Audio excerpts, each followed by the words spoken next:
Satiekot cilvēku pirmo reizi, lielu lomu spēlē pirmais iespējas. Nereti to var sabojāt, neievērojot lietišķo etiķeti vai labas manieras.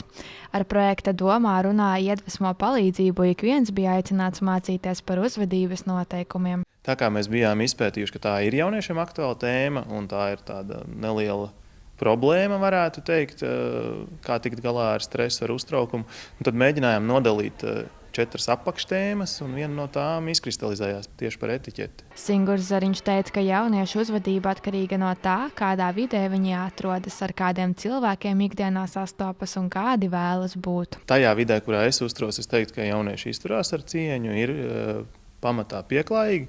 Vienmēr ir kaut kādi izņēmumi, un tas jau ir tikai normāli sabiedrībā, ka viss nekad nebūs perfekti, bet tāds kopīgais vidējais tajā burbulī, kurā es dzīvoju, es teiktu, ka jaunieši ir pieklājīgi un cieņpilni. Jā. Es domāju, ka mūsdienās ir grūti ar to jēdzienu.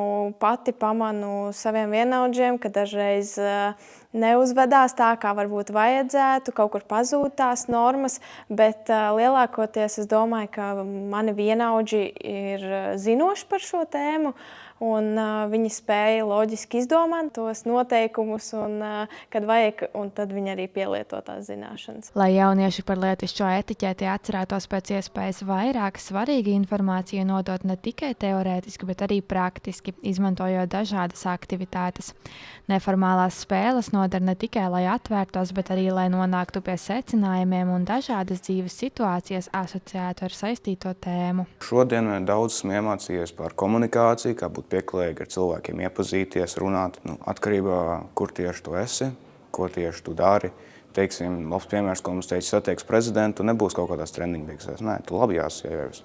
Kad tu runā, es klausos tāds, es šito nesaizdomāju, es šito baigi tā nezināju. Es domāju, ka man noderēs. Mūsdienās visu var uzzināt sociālos tīklos, protams, un kā arī skolā, man liekas, to mums pasniedz varbūt ne tieši kaut kādā mācību priekšmetā, bet kaut kur ārpus kaut kādās gaitenī, kāds skolotājs tev var norādīt, ja tu kaut ko esi izdarījis nepareizi vai kaut ko nepieņemamu, bet lielākoties, domāju, sociālos tīklos. Projektu autoriem šī bija neviena lieliska iespēja iepazīt dažādas aktuālas tēmas, bet arī gūt zināšanas projektu rakstīšanas un realizēšanas procesā. Darbojoties ar visām tām aktivitātēm, ar cilvēkiem, man tas ļoti palīdzēja, tas attīstīja manas prasmes, un tagad nedaudz ieslīgstot vairāk tajā projekta rakstīšanā un izpētot vairāk, kā vispār rēķinus un līgumus sastādīt. Tas noteikti man uz visu dzīvi tās zināšanas noderēs. Visa tā pieredze, tā bagāža aug tā lēni.